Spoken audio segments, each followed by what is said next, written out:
So the story of the album, it's kind of, to me, it's deeper than just like falling out of a relationship and falling into a new good one. It like, I don't want to get too detailed with it, but it's essentially like losing somebody, like for real, and just that sort of grief and heartache, collective grief and heartache, like just with me and everyone I'm close to, then also colliding with this really personal thing I had where I fell in love, and so sort of the darkest stuff I'd seen was then met by this beautiful thing, and so, I mean, honestly, like that's where it all comes from, you know. That's why I'm not just out here like writing love songs every day, and people don't get bored of me like churning out the same acoustic love song every day, because it's definitely deeper than that, you know. Like there's been stuff that's hard, and there's so many lessons in that, like so many, I don't know, it just, and I feel like even after the first album, I feel like that well is so far from dry, you know what I mean? Like I feel like that experience and just that collision between despair and love will sort of feed what I do for the rest of my life, potentially. Like things will change and themes will come and go and everything like that, but I feel like that's at the core of everything I do.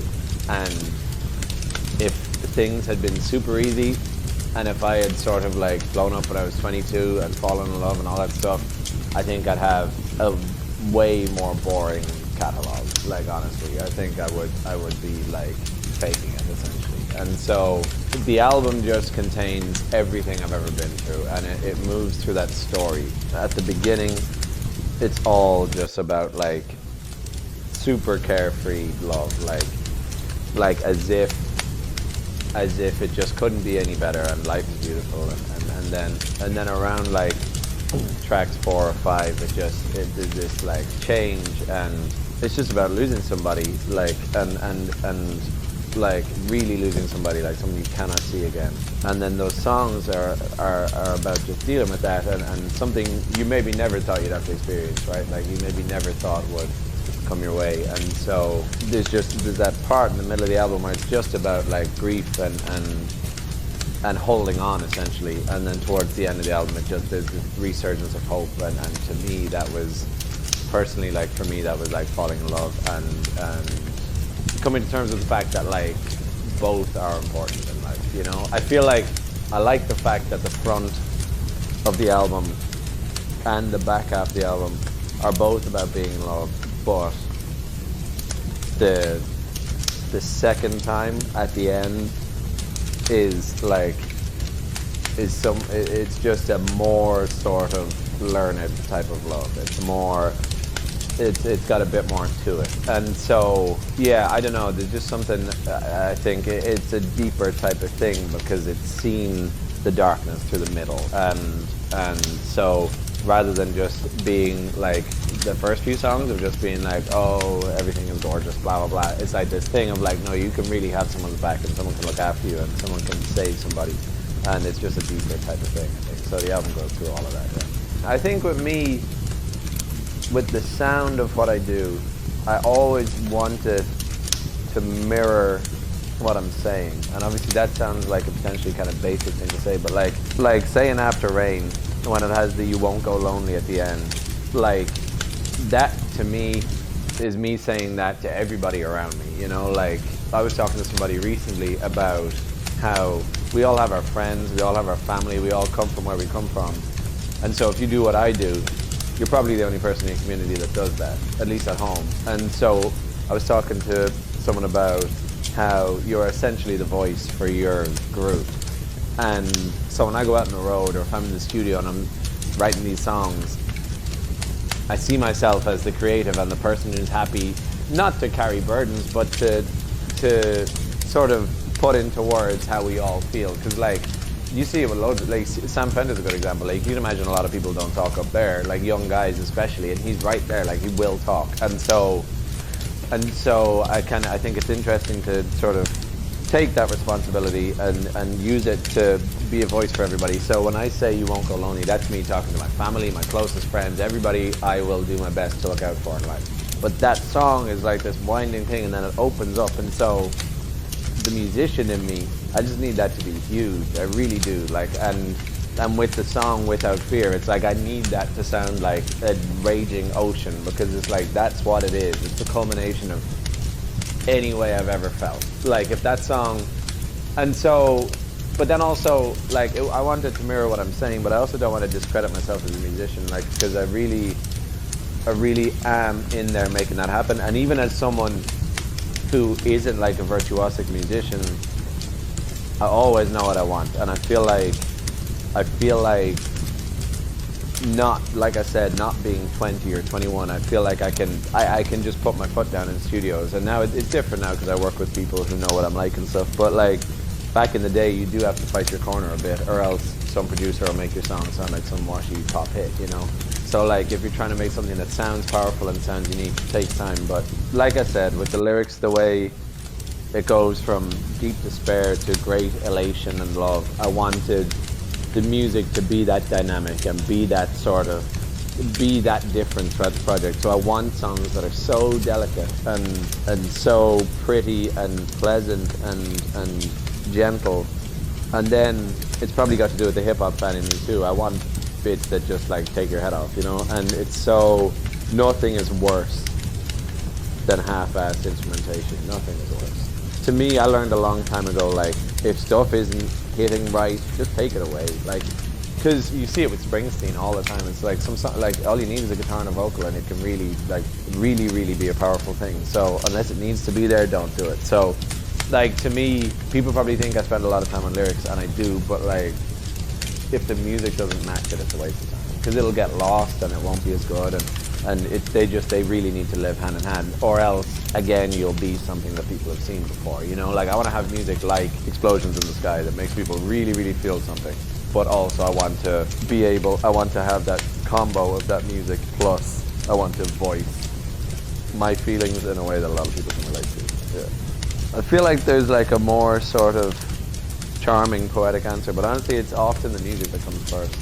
Makes me feel a certain way. Like the music will make you feel a certain way. Like I was listening to someone, I was watching videos the other day of people playing the uilleann pipes, that old Irish instrument with like the bag here. They're like Irish bagpipes kind of, and like literally just music, and you could be in tears by the end of it. And so I'm fascinated by that. I remember seeing an old Kurt Cobain quote that does a much better job of saying what I'm trying to say. He's basically just saying like, so much emotion can live in the music, and you can say so much without saying anything. And like, we've all been at shows where like some band just blows your mind and the music just makes you like feel 1,000 emotions. And so I'm trying to do that alongside what I do lyrically. I want someone to be able to go to my gig who's never been into lyrics and be like, that was a brilliant like arrangement, like all the music was really well put together. I'm trying to like do both things. Sometimes I think about my own lyrics and I think about like what are the most important lyrics, and I think there's some that are my most personal, that I'm most attached to, and then there's things like in Lost, just in the chorus, that like you shine. Like I love the idea of that just making someone feel good, you know, or like somebody sending it to someone they like and them sort of just feeling good. I love the fact that my music can do that. I think that's a beautiful thing, but I'm glad that I can't pick one, you know. I'm glad that if I see people get tattoos of my lyrics, it's never just like, oh, like 600 people got this one line and then the rest of your stuff is kind of filler. Like I'm glad it's a hard choice for some people. And I don't know if there's one lyric that sticks out for me. I'll probably pick something and then in 2 days I'd be like, no, it's actually that. But maybe in Without Fear there's beauty in being broken. I think that might be my favorite, because that to me sums up that, like, yes, bad things can happen, but you'll grow from it and you'll be a more well-rounded person. You'll just have a better view on the world, I would hope. And so that to me is a very important one. But then there's personal ones like Purple, Blue, Orange, Red. People sort of like get at me about that a lot, and that's literally just me and my mates like walking through this field back in Ireland, and this farmer started chasing us, and I remember the sky was just like pink and orange and stuff. It was just crazy. So like stuff like that really sticks out to me. And when I'm on tour, it's the personal ones that keep me going. Like talking about schedule and like hard work and stuff. When you're somewhere and you have that thing where you can go, close your eyes, go inside yourself and be in that memory again, like vividly, coupled with the fact that you know there's people from the city you've never been in singing it with you. That's nuts to me. And that's a really, really, like not to sort of stroke my own ego, but it's a really kind of like, oh sweet, like things are good, like things are going well. And especially when everything at home is good too. And like, it's not as if I'm out on the road and I've left everybody behind. Like, it's the most beautiful thing when you're in a city you've never been in and everything feels right. Like, you feel like your career is going right, music's kicking off, you feel like all of your friends are good, your family's good, all that sort of stuff. So it's the personal ones that keep me going. So they're probably the most enduring for me personally. I've got countless special moments from the last few years. I remember one of my favorite things, myself and Kerry Willis recorded Without Fear, right? And he's the first person I ever worked with in London, and it's the last song that got made on the album. And it's funny because that whole album, I'm not singing properly, right? Like, I finished that album in June or July maybe, and I took 2 months off in August because my throat was like constricting on this, on Without Fear. I'm like, I'm not singing properly. And literally right after we finished the album, we were doing festivals in Finland. And towards the end of the gig, I just realized I couldn't hit the top of my range. And so I realized like I was losing my voice slightly, and I had been singing the same way for 15 years, and the whole thing was like, oh yeah, I can sing my ass off, I've never been trained, blah blah blah. And then I was like, oh no, this is catching up on me now. And so I had to learn how to sing properly, and now I'm fixed and all that stuff. But what I mean is, I was here making Without Fear, and the instrumentation got so huge, the strings got so huge. I remember doing that vocal, and it really felt like the last vocal I could give to that album. Do you know what I mean? Like, I was in a bad way in terms of my throat, my technique, everything. I was tired. We'd been on tour the whole time, festivals the whole time, but nothing could stop me getting that album out. And so when I was doing that vocal, not in a like cheesy, overly dramatic way, but I literally had to like, I was like on my knees basically once I had finished that last, like those high notes, like now I really think you're heaven sent, like the pinnacle of that song. Like I was done. Like we did a few takes, but that was it. And obviously that's not a moment where I'm like, oh, that feels so great. But like that to me is how much I put into that album and how much I put into everything. And so that's a special moment to me. The stuff that gets me is like smaller stuff. So I think another one of my favorite moments is we were in New Orleans and I had gone to a local university to kind of give a workshop type talk thing. And we had just put Red Rocks on sale in Denver. I think booking agents and people projected that we would, I think they were content with like 6 out of the 10,000 being sold on the night in August, which was months away. And by the time I got back to the van from the workshop, we had basically sold out Red Rocks. And I was like, that was crazy to me because I've spent so much time trying to convince people, you know? Like Ireland's small and I didn't make any progress in Ireland for a long time. For so long, I would like hassle a promoter until they put on like a 200 cap show for me, and then all my friends would be at it. And I was like, Jesus, I'm not doing anything. I had that for so long. And so I spent so long trying to convince people that I could do it for real. And then you get signed and you get management and the whole thing starts to take shape and it's very beautiful. And then it's a whole new battle, right? Because then you're trying to just not be part of the industry that gets signed and gets let go and things don't kick off because you didn't do it. And so it's a whole new type of patience that you have to have.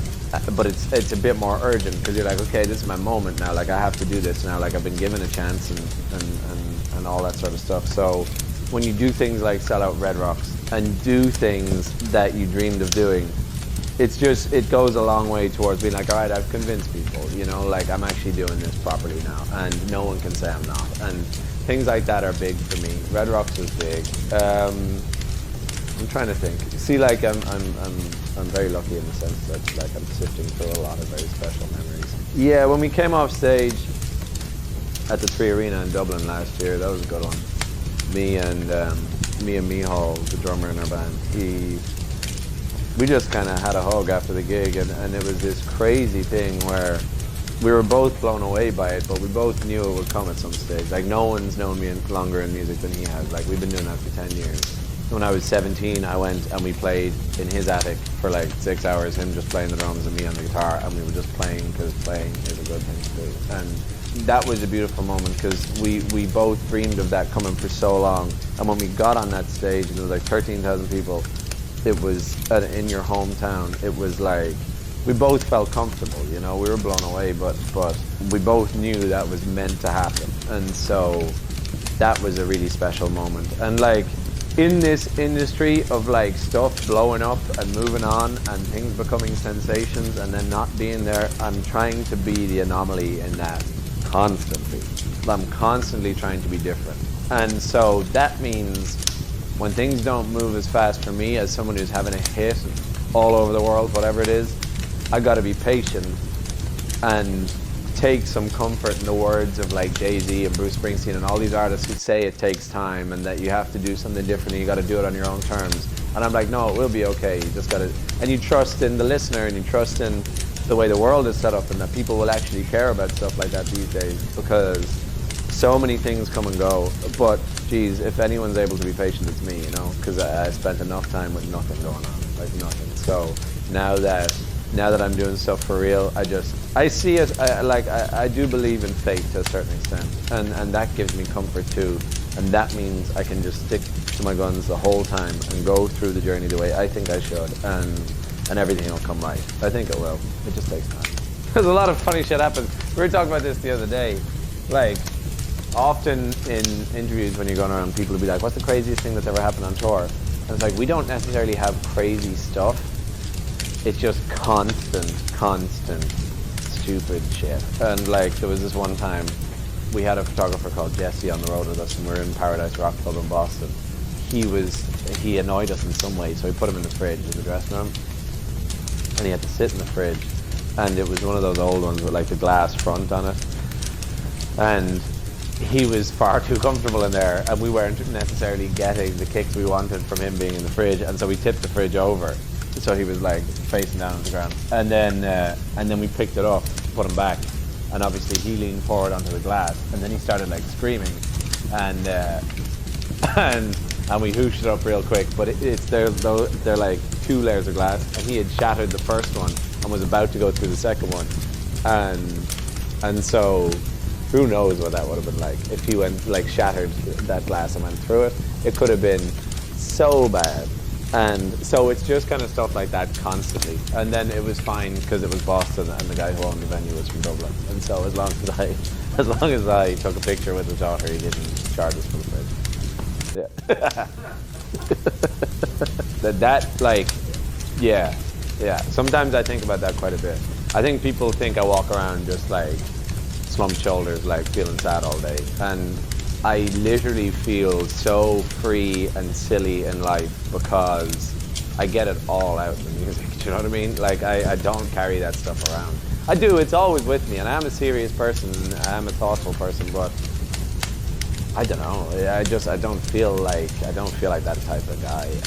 I feel like I'm never the type to sort of press record on Instagram and just act the bollocks for people because the camera's on, because I can't do that. But my whole, like, I don't take anything seriously.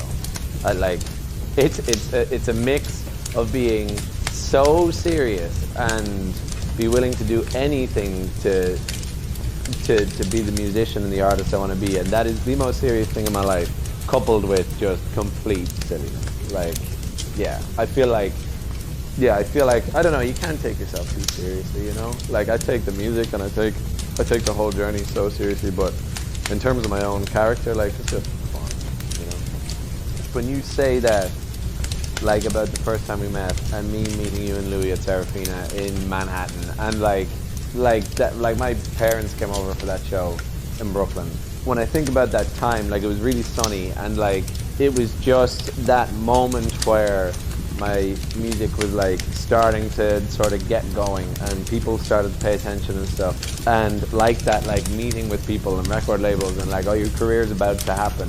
I even think about that in such a nostalgic way now. Like, I saw a Drake interview the other day. He was like, even Drake, like he did this interview last year, and they were celebrating like a decade of Drake being on top, essentially. And he said, when he started, and when people started like sharing his music, and when someone from Chicago would go back there and share it with all their friends in their neighborhood, and he was like, you'll spend your whole career chasing that feeling. So like, he was basically saying to any artist, he was like, really, really soak in that feeling, because he was like, you'll spend your whole life like chasing that time where people were discovering you, and it was the most exciting thing in the world. So that to me is a very nostalgic thing. But live moments, I've got a book full of them, you know. I've got like small things, you know. Of course, like we played Electric Picnic in Ireland to like 50,000 people, and when I was talking about my voice, like that was my first gig back, essentially, like first proper gig, and I couldn't sing properly for that gig, but I was like, there's no way I'm not doing that gig, like, because it was an anticipated thing. We played after Billie Eilish, before Hozier, and I was just like, this is where I belong, like this is going to be a big deal. And I was like, I don't care what I sound like I'm going out doing that gig. And it's little things along the road. Like, this is just one of my favorite memories in general. I did a meet and greet in Charlotte, or Raleigh, I think it was Charlotte.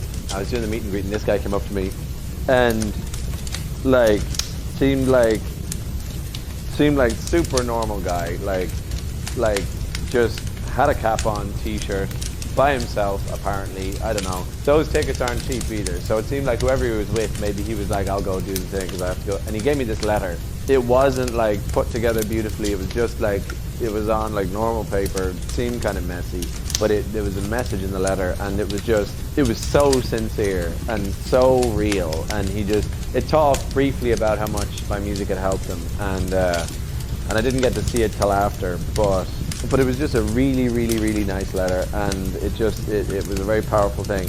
And then we took a photo together, and you could tell he wasn't that into the photo. And then afterwards, he just said, can I give you a hug? And I said, yeah, obviously, because you get that a lot, that stuff. And I was like, yeah, of course. And man, like the hug he gave me was powerful. It was like a hug from your dad or something. It was crazy. Just whatever can be transferred through an embrace. I was like, Jesus. I was like, I feel everything you feel right now. And yeah, like I met like 50 people after that, and I was like, that was a serious thing. It's not that other people are less sincere. I was just like, man, that was authentic. That guy really, really like cared about telling me what my music did for him, and so that was a really nice thing. Live moments, I try that all the time, you know, like when I'm playing the guitar, I walk away from the mic, and I scan every venue I'm in, and I'm like, this is exactly what you dreamed of. But I'm also the type to be like, I'm quite hard on myself, and I know a lot of people say that, but like, I very, very rarely come off stage and I'm like, that was great, that was so great, that was brilliant. You know, like I generally, like if I make one tiny mistake in a gig, like it does, and it's not a thing where I'm like, oh, I focus on every single tiny thing. It's just like, it does. Like if I'm telling you the truth, like if I make any kind of mistake, like that's what I'm thinking about. I'm not thinking about how fun it was, you know, like that's what'll be on my mind. But I've got countless live moments. I think there was one time in Philadelphia, we played the Met the last summer in Philly, and it was one of my favorite gigs. I think it was my favorite gig, maybe my favorite gig I've done in America. We always get the call from our tour manager, like 2 minutes, still stage time, blah, blah, blah. It's we're all quite close, and it's all lighthearted, so like it's not the type of thing where like we're side of stage like with 5 minutes to go till stage time. Like we're not that well drilled, and so we're probably like chilling in the dressing room and drinking whiskey up until like 30 seconds until the stage time. And he came up to my dressing room and he was like, oh, 2 minutes till you're on. I was like, cool. And we have an intro that runs like you have to be there, and he came up and said 2 minutes left, and I said, cool, yeah. And we were in the middle of tour, so it was all very casual, and I felt very relaxed. I don't get nervous and stuff. And so I went to the bathroom to do like a safety week, because I do about 16 of them before we play all the time. And I guess I just didn't acknowledge how quickly seconds passed. And I was upstairs in the venue, like I was like a couple floors up, and then I was peeing, and he burst in, and he was like, you have 45 seconds until you're on stage. And I was like, okay. And he, yeah, this is all very personal, but he had a hernia at the time. and so he couldn't get me to stage quick enough. You know what I mean?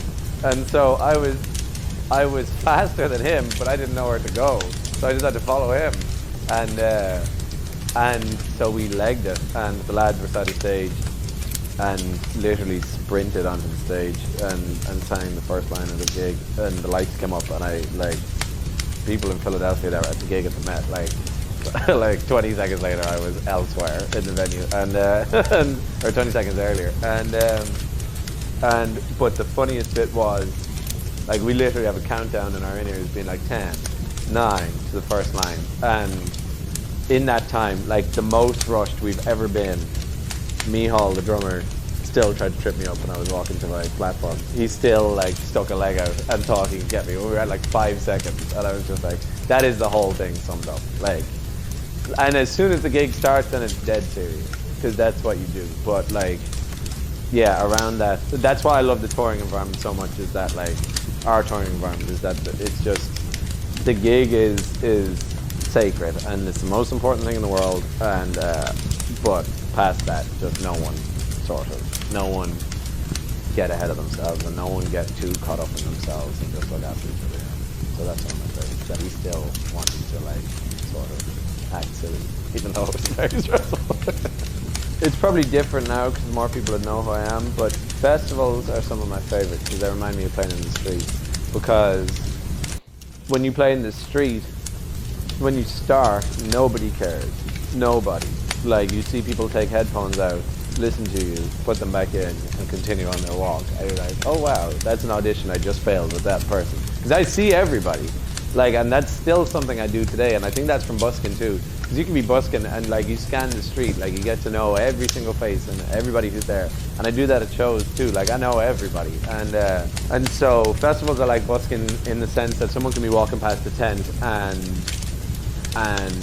like, just hear something and be drawn to it and whatever. And I think that's really cool, because when you're busking, like, you try and be as loud as you can, you try and be as, like, just draw as much attention to yourself as you can, and all you're doing is playing. So, like, you have to be the best you can be for people to be like, what's that? Like, I have to go see that. And so that's what a festival feels like to me, and that's why that's very exciting.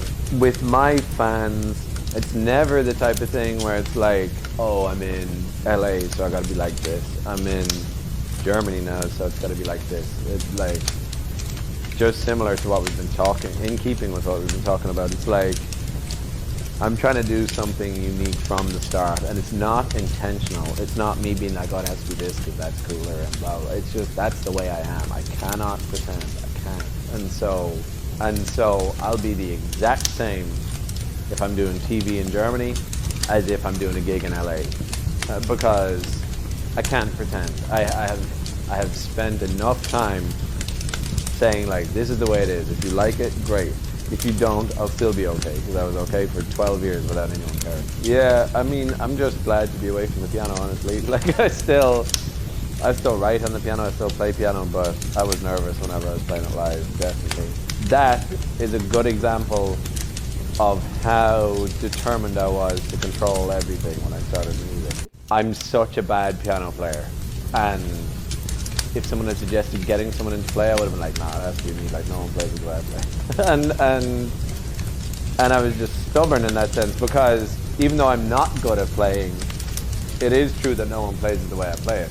And so we have songs that need to get finished and need a piano part, but the guy producing it's in Toronto, and he'd be like, I can't get it the way you get it, because he's too good. Do you know what I mean? So, like, I've figured out, like, I've sort of become comfortable with this really weird, unconventional way of playing that decent players won't do.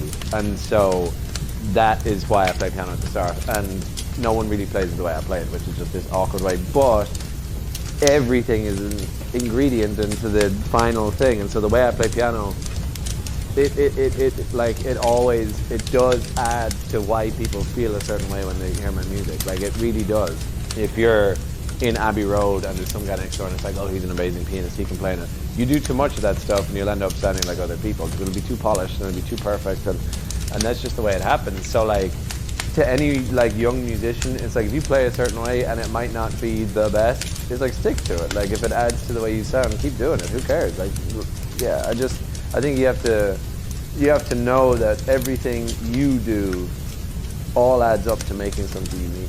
Our sets change constantly, but it's about trying to hold on to that the whole time. But I've always been very determined for it not to be a show where someone comes to see me and it's me with the guitar and there's a backdrop at the back with my name printed on it in some font and there's a little bit of lighting and that's it. That is so boring, you know, compared to like, obviously it's different levels, but like when you think about like Kanye West, like having a mountain on his stage and having that big platform where like everyone's underneath it and stuff, like stuff that exciting, like that can exist in my genre too, you know? So I'm very determined to not do boring shows, you know, where people come and they're like, oh, it was good, like the songs were good and they sounded the way I'm used to. Like I want people to be like, I wasn't expecting that at all. Like I wasn't expecting his show to be like that. Because like, what's the point of me being influenced by hip hop all my life and being so intensely like in love with hip hop and storytelling and rap music to not take any kind of influence from it, you know? It's the most exciting genre, so like I'm just inspired by it. I admire it, and so I want to sort of like bridge that gap a little bit, and ways in terms of like if I can have a crazy show with like crazy production, crazy lighting, crazy ideas, that's a way for me to be influenced by hip hop instead of me trying to write some sort of corny like half acoustic, half rap song. You know what I mean? There's been the odd time we've made a couple of crazy choices like in the middle of a gig, but generally we know what we're doing before we go out. We set it up in such a way that, I mean, it's an art in itself. Like we've definitely put a set list together in rehearsals, and then you go out on a night one, you're like, okay, cool, that wasn't it. Like we lost them around this point, and you can see that, you can feel that from the stage. It's just really important for it to, especially for me, because some of my songs are big and loud and big, heavy production. And then some of them are stripped way back, so you're trying to hold people for that whole time. So it's an art in itself, but sometimes we make choices. It's nice. You can't get bored out on the road, you know? Like if you're doing the same thing every single night, it just becomes a routine and everything becomes routine. Like to your point earlier about things seeming quite lighthearted aside from the music, we're all on in-ears and often in between songs when I'm talking, like one of the lads will be taking the piss out of me in my ears and I'll be trying to talk to people in the crowd about like a song and about what it means, and Mihal like will literally be slagging me about something that happened that day or something. It's always lighthearted, so you need to keep that. I think that goes a long way towards stuff being fun all the time. I've been so determined from day one for it not to feel, I felt like I couldn't be in a band because I have to drive this thing. Like talk about ambition and stuff, like it needed to be me by myself and I would carry it. But if I'm gonna do that, I'm so determined for it not to look like it's just my solo project and I have to get these musicians to make the songs sound the way they do. I want it to be a tight thing. I want it to be friends on stage sharing something, because people know, people can tell. It's very obvious to crowds, I think. It's just a lot of little decisions throughout the whole journey that will make something unique, for sure. And if I was just like, okay, cool, yeah, whatever you think, I'll do that. And then just gradually, if you let go of the reins like that, just gradually you'll end up sounding like everyone in your genre. And I'm in a saturated genre already, you know, like there's already so many guys with guitars singing heartfelt songs, you know. I'm trying to set myself apart from that the whole time, lyrically, in my shows, in the way I make music, in the way I present myself to the world, everything. You look at anybody that lasts, it's all you need, you know? Like you can't be part of a genre, like one solid thing, you know? My favorite moment in the set is, I think it's probably playing, in the last tour, it's probably playing For Island Fires and Family, which probably is disgraceful to the lads in the band, because it's the only song I play by myself. But I think sometimes it's my favorite because when I do all this stuff, it just strips it back to what I was when I was 18, you know? In a way, I don't have one favorite part, but in that bit, I'm like, okay, that's when I really sit in the dream, and I'm like, this is what you dreamed about. Like, this is you, this whole theater is quiet right now. You finally have an audience wherever you go in the world. And it's all people who care about the songs you wrote. And like, you played in the street for 5 years, playing Ed Sheeran songs and John Legend songs, because you knew people wouldn't stop if you played your songs. And now you're in these beautiful venues and everybody paid in to hear the songs that you wrote, and and everybody's listening right now, and it's very quiet and it's very delicate, and that's probably the most beautiful moment of the gig. But then it's also sort of like made the beautiful moment because it's right in the middle. I put so much into the shows that honestly when we play Without Fear, like near the end, I'm like, sweet, like I can relax now because the show has gone well. I don't get lost up there. It's not like I can't lie to you and say like, oh, I'm just in dreamland and everything, like it's a blur of beauty and stuff. It's not. It's like I'm thinking the whole time, and I'm constantly sort of like relieved when you get to the end of the gig and like, that was good. Always, for sure. We haven't cancelled anything really. Just every show that we were meant to do has been postponed and will happen at a later date. That's fine. I feel like honestly the way things have happened, for me, I'm probably quite lucky in the way things have panned out. You know, like the album came out, we toured loads of it. We had done loads of touring before that.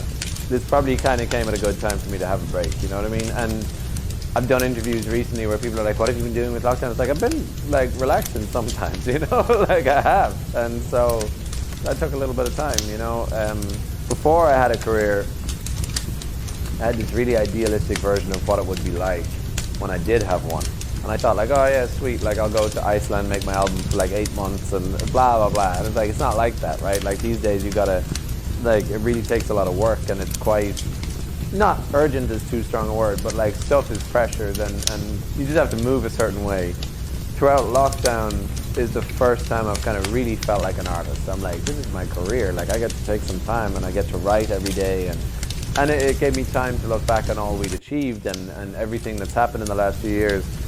Like, honestly, like I felt like I probably was taking shows for granted, and I was very caught up in the whole, I wasn't losing track at all, but like I was very sort of, I was just like go, go, go all the time. Like it's been a good time for me to slow down, honestly.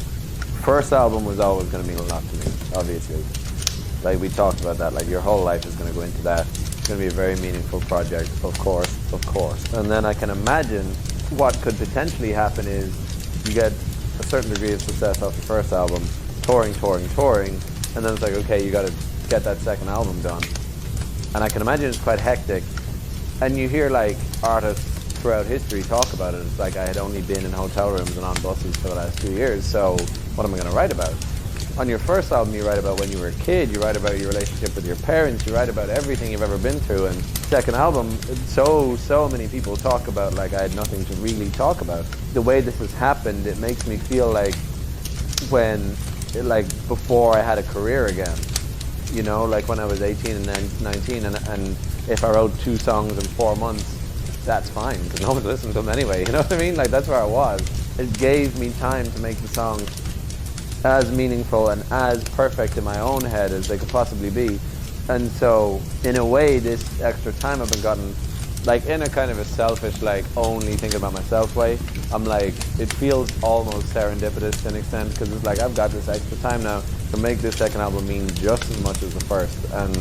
And it kind of feels like, because always you hear about that thing of like, oh, you'll have that tricky second album, whatever, like that cliche thing, and it's like, in my head I've always been like, I won't do that, like I'll be fine, I'll be good with that, and I'll get it right. But it feels like this time has almost been like, oh sweet, I can really get that right now. And it feels like almost, I'm in a beautiful position, because it feels like I'm established enough to not be too paranoid about losing things or losing momentum and all that, coupled with like, it feels like I'm almost starting again. It's quite beautiful. It's almost like the beginning of another career, which is very exciting. I'm learning the whole time. And even I have things like, something hit me yesterday and I was like, oh, I didn't even think about it like that. Like I'm constantly, like I think about people's opinions that I might disregard like last year, and then this year I'm like, they were bang on about that, and from now on I'll give that person more time because they knew that and they had the foresight to see that I didn't have.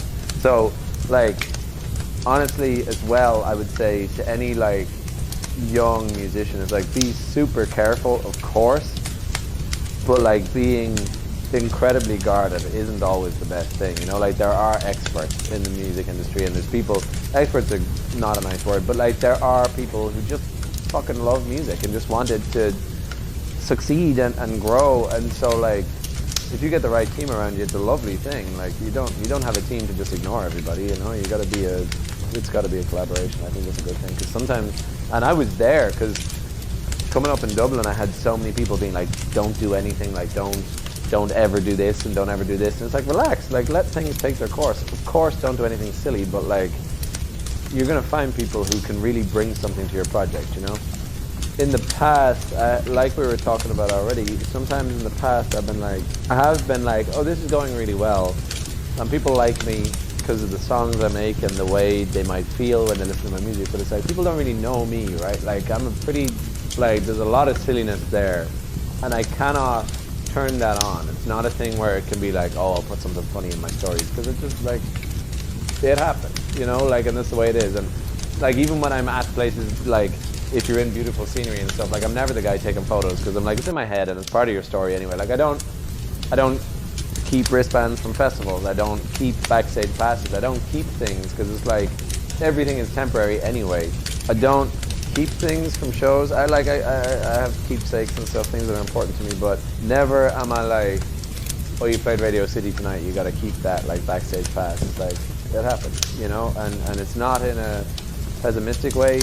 It's just like, and I don't mean this in an overly like philosophical way either, but it's just like, you are passing through. Like if you do this right, you can be part of music history, but like you're just part of music history, you know? So do your thing and move on. I'm not that hung up on my own importance to be like, oh yeah, here's everything I kept from everything I did. It's like, just do it properly. It's like, if you do it and you put on an incredible show, that's in my head too, you know? Like I don't need a backstage pass to tell me that. So I've always been like that. And so that then translates into how I present myself to the world. And so that's why I like having conversations like this, because another version of promo is where you go into some place and someone's like, oh, tell a funny story about this word. And it's like, I can't do that. It's like, I'm a stupid guy. Like I'm silly. Like my life is funny. Like all my mates, it's all just silly banter the whole time. But like I can't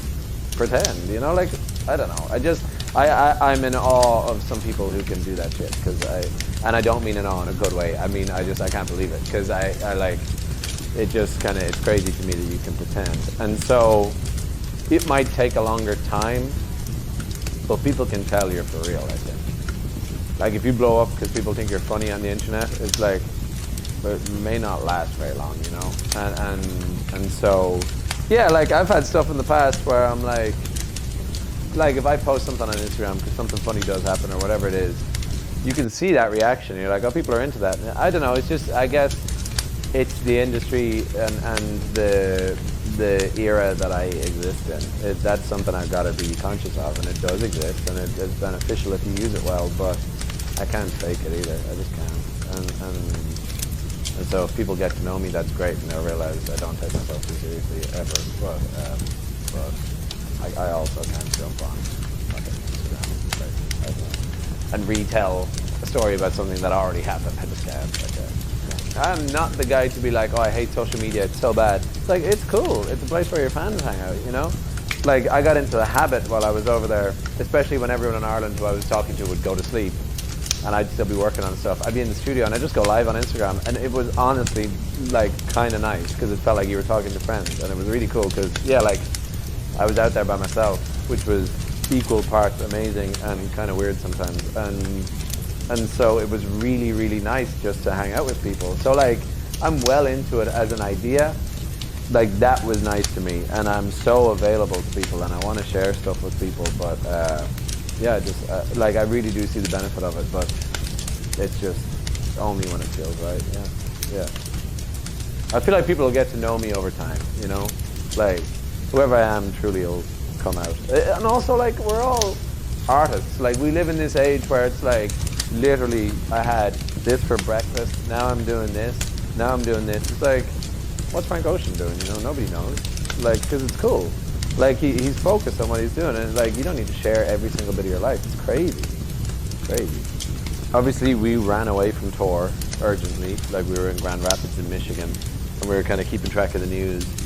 And it was just kind of getting more and more serious, and so we got a flight from Chicago like that day. And so I went from having like thousands of people screaming, and like it's not even just the the energy of the crowd. Like, it's the whole thing, like getting to stage, putting your in-ears in, like knowing you're about to go to work and do that thing you do. Every day we had all that, and then you go to doing nothing. And it's even, and I think an actual physical thing kind of happens around 9 o'clock where your adrenaline comes up a little bit, even when you're sitting at home, because you're like, this is that thing I do, or I've been conditioned to do for the last 3 years. And it was like a jarring thing. It was nice to relax too, don't get me wrong, but it was a jarring thing to stop doing shows completely. And so then, same as I was talking about Jamaica, it's just like I started playing into my phone, which is cool. But it was extremely underwhelming to know that it probably sounds crappy on the other end. And just that, like, how good can a show into your phone be, you know what I mean? Like, the only thing that I liked about that was that it was bringing people together, and that in a scary time, maybe it was cool for people to log on and listen to some music. Like, I'm all up for that. But yeah, it was tricky in terms of performance. And so then we did Soundwaves, which was, we all just like, this was when coronavirus was very new, and we were all sort of like sitting at home the whole time. And so we recorded footage separately, myself, Kieran, Johnny, Mihal, and we all recorded our stuff separately and put it together, and there was backing singers too, and we put the whole thing together. But like, that stuff is hard for me. Like, I'm just not clever with that stuff. Like, I had one phone set up on a stand that was filming me, and it needed to be 2 angles. So I took my dad's phone too, and then my phone ran out of memory because it's just like, I'm just shite at that stuff. My phone was had no memory. Took my dad's phone. His was doing that, and I was on the phone to like production managers and creative directors and stuff. So I was just like, man, this is tough. Like, honestly, I'm so glad that gig exists, and I'm so glad it worked out. But I was like, I need to do something proper. Like, I can't do this can't be like a routine thing for me. Even in terms of lighting, I had a lamp in my parents' house, like sideways, lying down, and it got so hot that it like set this piece of paper on fire, and I was just like, mad, like that good. Like, yeah, like, but looking back, I'm so glad I persevered, because it would be very easy for me to hide away through this time. And I really do think there's like a responsibility on me and other artists to make art. Like, it's not even about being available necessarily. It's like, do that thing you do.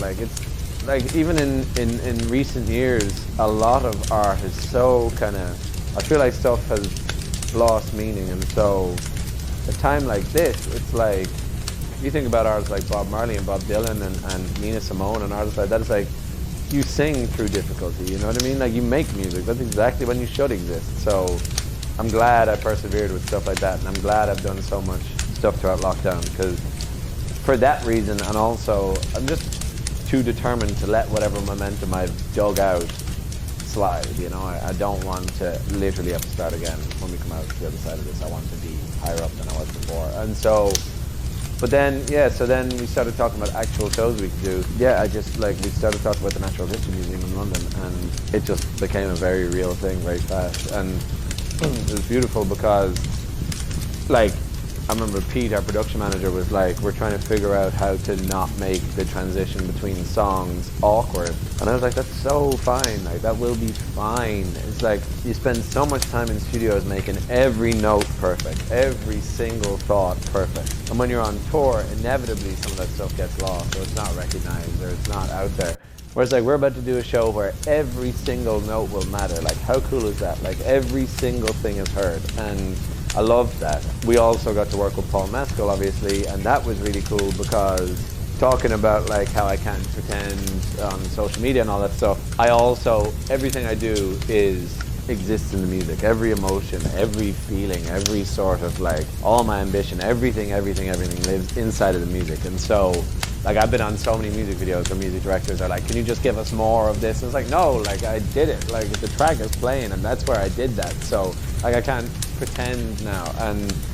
And then, so the idea of working with an actor was so exciting, because it'd be someone who's an actual expert at like portraying emotion. And so we had this opportunity where in between sections of the set, he would mirror what I was singing about, I guess. And so the arc of the album and the whole story running through the album could be mirrored by his spoken word, and that to me is just like, that was a very exciting creative thing to do, you know, like that was one of those moments where, like, people might think, obviously I've got a career in music now, it's a very beautiful thing, but there's so many things that I can dream of that I want to do, and that was the type of thing where it's like, okay, I'm proving to people I can do this at a high level, like I can do like elevated stuff, because that to me was like probably one of my favorite moments in the whole thing. Of course, it was hectic too because it was live, it was fully live, so the actual show itself, it was hard to like sit into it and bask in it because it just felt kind of hectic, but the rehearsals were beautiful. Yeah. Paul was back in Ireland and we met up one day. It was the first time we met. I had written these 3 things for him. Yeah, it was easy to write them because I just had to channel the same feelings that I have with songs. They had to align with that, and so that felt quite comfortable. And so then he took them away and he just put his own spin on it because he was just like, honestly, I'll know what I'll be able to do best and stuff. I thought that was really cool that he wasn't like, okay, I'll just do whatever you wrote. He was like, I know how to get these to a point where like I'll be able to do it the way I'll do it and the way people will like it, and I thought that was really cool. Yeah, it was nice. So we wrote them together, yeah. I feel like an artist more than I ever did, you know? Because when you're on tour, like non-stop, and you're just running through these different cities, you're constantly trying to prove yourself. You're constantly trying to like, for want of a better word, you're constantly trying to like impress people and do the best job you can, and you're constantly like pushing and pushing and pushing. I've been forced to stop pushing right now, like in a live sense, and so I don't know, I felt like I had achieved a lot, and I was like, this is kind of what I envisioned, like I'd be at home and you'd be with everybody you love, and it felt really, really nice. It felt like it makes sense. I haven't stopped writing, I haven't stopped working on stuff. I've had a very busy sort of like lockdown, and I think things have gone better for me this year than they have ever. I definitely am inclined to go into my own little bubble when I'm on tour, and I've realized throughout lockdown that is fine for whoever's going to see you in that city on that night, but like I kind of hide from the world when I'm on tour, and so I've been forced to not hide from the world this year, and it's been nice. It's been really, really cool. It's been a really, really, really good lockdown period for me. I can't complain. I felt like I've reconnected with family. Seeing my friends more often is such a special thing. It's just, I need people to like keep me centered, you know.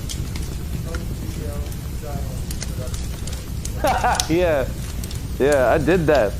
I mean, yeah, that was a fun thing too. I'm not like, I don't know. I was blissfully ignorant of the production world for a long time because I'm a very analog man, and it's definitely not good to be like ignorant on purpose, but I'm a long way off being good at that world. It's a cool thing to do, and that to me is like gonna be the difference between who comes out the other side of this with like a career and stuff to chase and who doesn't. The fact that I'm there like literally like setting stuff on fire because I have a lamp sideways trying to do a gig for people. Do you know what I mean? Like I think that's the stuff that will make a difference. And so it's always the same. So the way 8 years ago I was busking to make X amount of money to get into the studio to record After Rain and Shelter and an evening. I wasn't busking to make money to try and raise up and buy a car. It's like everything I had was going into what I was doing. And so now, it's like when lockdown came, I was like, I gotta buy gear right now for a studio. So I built a little studio, and you just like not in a corny way, but it's like I just cannot be stopped by this. Do you know what I mean? Like I've had no success for far too long from when I just did Slum Down. So like yeah, I set up a studio instantly, and it was like it's hard work. I do not know what I'm doing, but like I will not stop. You know? Yeah. I think I'd like to like find somewhere where music and other stuff like intertwine. I'd love to make music for a Disney movie. That's the goal.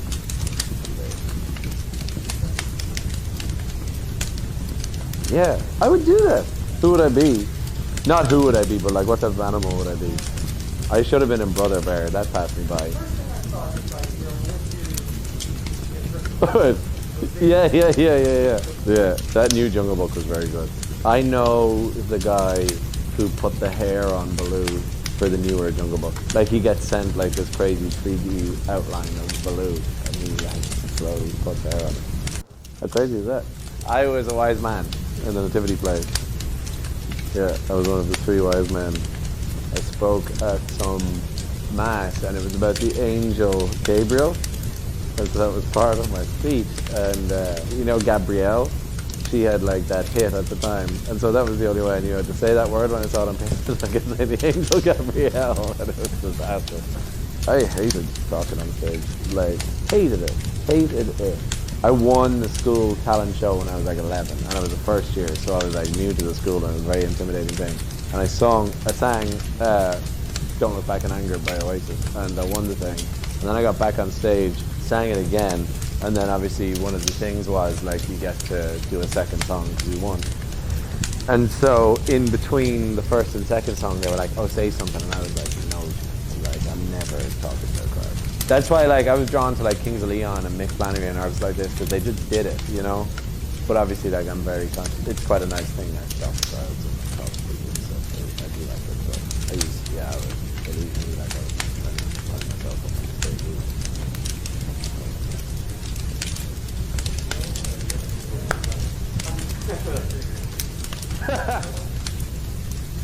I've been sent a lot of things in the last like 2 years, right?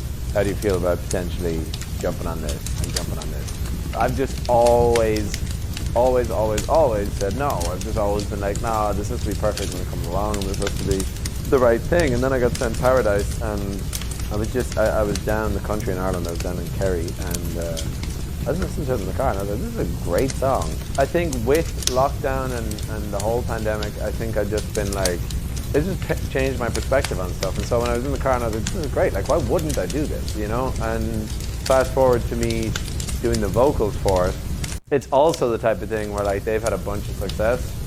You don't know if you're the only one cutting that vocal or if there's a few people giving that a shot. So then it's quite a competitive thing in my head. So I did the vocal. I did like 180 takes of the vocal in one afternoon.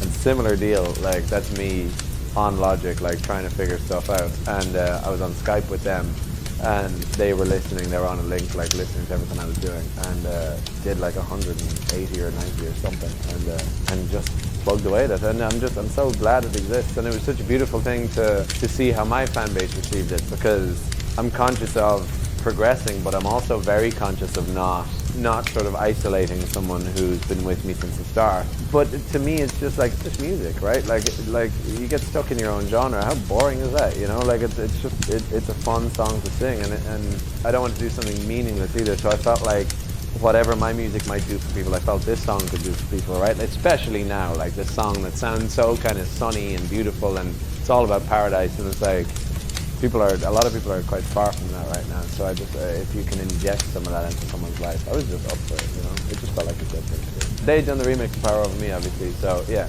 It was just a thing that was from a world I am not well versed in, but as a musician, we're all in music to collaborate, right? Like, that's the most exciting thing to do.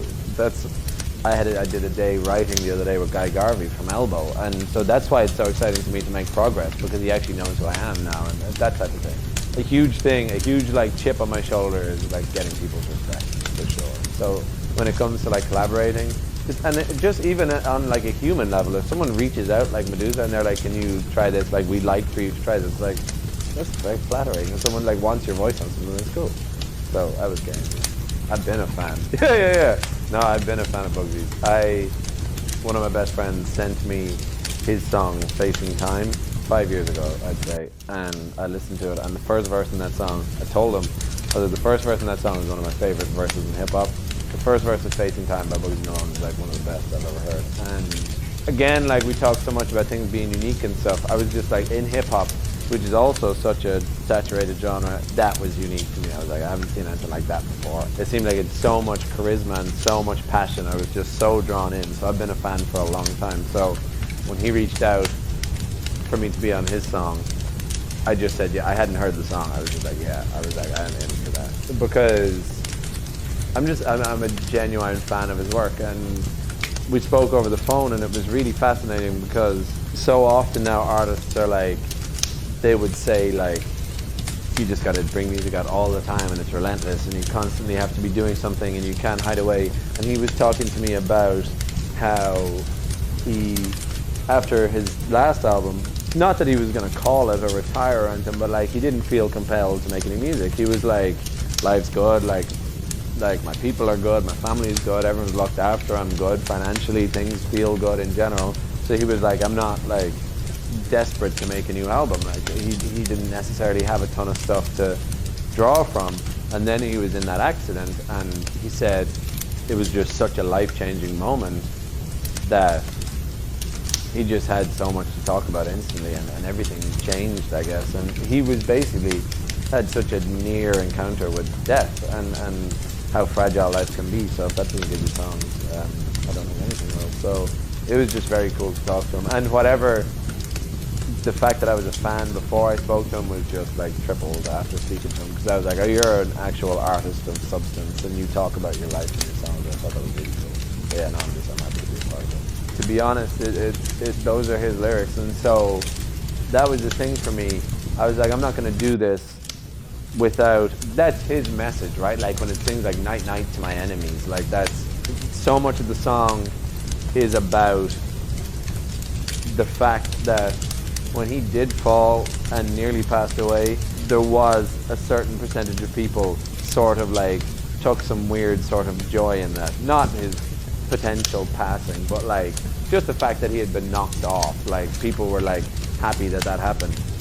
And so he's such a powerful character, and now he's back, and it's like something like that can't even slow him down, right? So like, I was like, if I can't sort of connect with that and channel that, I shouldn't really be doing this. So I did my very, very best to get 5% or 10% and like try and inhabit how powerful that must feel, to be like, just to be shutting people up constantly, like just that, how powerful that must be. And the fact that like people probably thought he wouldn't come out with any more music, and now he's like got an album coming out. It's a really sort of badass thing. So I tried my best to just imagine how he must feel, you know. I feel better than I ever have, honestly. I'm not bullshitting you. Like I feel better than I ever have creatively. I feel like the second album is going to be my album, like that special project, because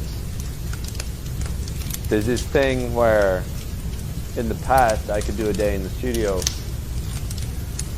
and I could come out with like a really half-assed idea without the right lyrics on it, and without it, just some days it felt like I got stuck, right? And I'd be really hard on myself, and I'd think like, man, maybe I'm not as good as I thought. Like maybe I can't just knock stuff out in a day, and like I'm not talking about finished products, just writing and stuff. And in the past there'd be times when I'd be like, man, maybe I can't do this the way I thought I could, and I wasn't as proficient as I thought. And then you'd hear about, like, especially when you're like listening to Drake and he has that line where he's like, I'm doing 10 in a week, and it's like, man, like, it's like I want to be doing stuff like that. But now when I think about where I'm at, it's like I'm a bit more established now, so I second guess myself way less. And I think the problem in the past, problem's probably too strong a word, but the obstacle in the past was that I just cared way too much. So if someone suggested anything, I'd be like, no, it can't be that. Like, it's literally like, it's like your man in Ice Age with whatever, with the acorn, your man said. It's like, I would literally be like, just literally like, no, you can't, don't come near me, like, that's not perfect, so it can't be that. And I know people I've collaborated with are probably like, come on, man, just chill out, like, it'll be okay, just like, follow the path and we'll get a song out of this. And so it was often quite a slow process for me, and I'd sit there over like one lyric for hours, and I should have just let go a long time ago, you know, and not let go in the sense that you let go of control, but just chill out, you know. I've got a fan base now who like what comes out of my brain, so I'm like, just trust that, you know, like when you write a song, don't overthink things, don't get in your own way. So now that I've done the first album and I've gotten to that point where I trust what comes out of my head, I'm just like, cool, and I feel more prolific than I ever have. And I also feel like with the first album we left it in a space musically where I can kind of do anything now, right? Like I could release an album full of acoustic ballads and that'd be cool, but also I could draw on the hip-hop thing way more, and we could make something like that really pushes it musically, and so I feel super prepared, and I feel like in the best spot I ever have. I want to do something that's timeless. I would love to bring out an album with 10 songs that are just absolute winners. I would much rather do that than have like 18 songs. When it came to doing like the complete edition of Without Fear, it was like I probably got like 90 demos, right? But none of them could go on there because it's like, no, the standard's too high. Like everything I've done, like there's a reason I didn't pick it for the album. And also everything I've done in my career to date, I'm talking from like being 18 till now, it's like everything's been thought out so much that it's all part of the story, and you can't just have this random rogue song come in that's about a breakup that I didn't have, or so, you know, like it can't. Everything is part of the story, so we'll see. But it'll be a process. But no, like I'm so far from having some sort of dry spell because I was on tour for ages. I feel great. I'm excited to see where I'm at. I like my rise has been so gradual that by the time we played Radio City in New York, I was doing interviews in New York the other day, and they're like, "Oh my God, how does it feel to play in Radio City?" And it's like, of course it's great, but like, I played a place that was slightly smaller last time, and before that I did slightly smaller. Like, I'm not going from 200 cap in Brooklyn to 6,000 in Manhattan. Like, we did all the stages. Like, I've done the gradual thing, and I've come back and I've slogged it, and this is my 6th show in New York now. We've built the fan base slowly but surely, and that goes all the way towards when I play my acoustic song in Radio City. Radio City is quiet, you know? That's the one thing I'll pat myself on the back for, like, and not a lot of people can do that. And it's because we did it slowly but surely. And everything plays into that final result, you know? Like, even the fact that I was resistant to sending a song to radio for quite a while. I was scared of having a hit that would blow up, and then I'd have all these venues packed with people who only want to hear that song. I want people to care about every song I sing. I want people to, if I decide to sing an old Irish folk song, they're up for it, you know? I don't want people to be like, "Oh, I don't recognize this." It's bad, and you see it happen all the time. And so my whole career has been about that. I've seen people have hits, and it's like, for a sec, you're like, "Man, I wish I could have that, like, blow up like that." And it's like, no, like, of course that'd be nice, and I'm at a point now where that's cool if that happens, because I've built those foundations, but I've been at gigs where half the room leaves after they play that radio song. It's like, that's bad. You want fans that will pay attention to your whole thing, and fans that find sort of solace in lyrics in your main hit and that album track because they care about your album. That's what means the most to me, and that's why it's taken time. What am I most excited about? I think just seeing where I'm at, like I said, because like it's been so gradual that I haven't really taken stock at any stage, and so sometimes things happen and I'm like, oh man, this is really happening, like for real, like I'm doing this. So I'm excited, I'm just excited to have a career that people care about, you know? Like, I'm excited to just be in the position I'm in. I think the gradual rise and the struggle, I'm so grateful for that because it means I truly appreciate it now. If I had been picked up by a label or management without any sort of graft behind me, and then you get to playing stadiums, it's like, you can't appreciate this, you know? Like, this is all you've known. This is your slog. It's like, that's crazy. Your slog is playing in the street. Like, that's what it should be. Not what it should be, but like, I'm glad that's what mine was, because it means I truly appreciate it now. So like, there's no one thing I'm like looking forward to most, but it's like that I'm just glad to be where I'm at, you know? As long as people will listen, I'll keep doing it for sure. I did it in a post recently. I just said thanks for sticking around, because I would be the type to like, I've got a lot of insecurity in this world, and I would be the type to worry about like not having a career when this is all over and stuff, when the pandemic goes away and all that. And I would be the type to worry about that, but I've had this lovely sort of comfort throughout this, and I'm like, no, I've definitely got the type of fan base that'll stick with me and will be there when I am back on the road and when we're all allowed to travel again. So I am just appreciative for people like being around this year and caring about what I do. Everything I've done this year, it's been a lovely feeling to know, not in a sort of like self-praising way, but like it's been a lovely feeling to just bring any kind of joy to people, because I know it's a tricky time for a lot of people. So I don't know, I just felt like a kind of renewed sense of purpose. If you make music, like now's the time, right? Like it's not when it's easy, it's when stuff is difficult. That's why music exists, to make people feel better.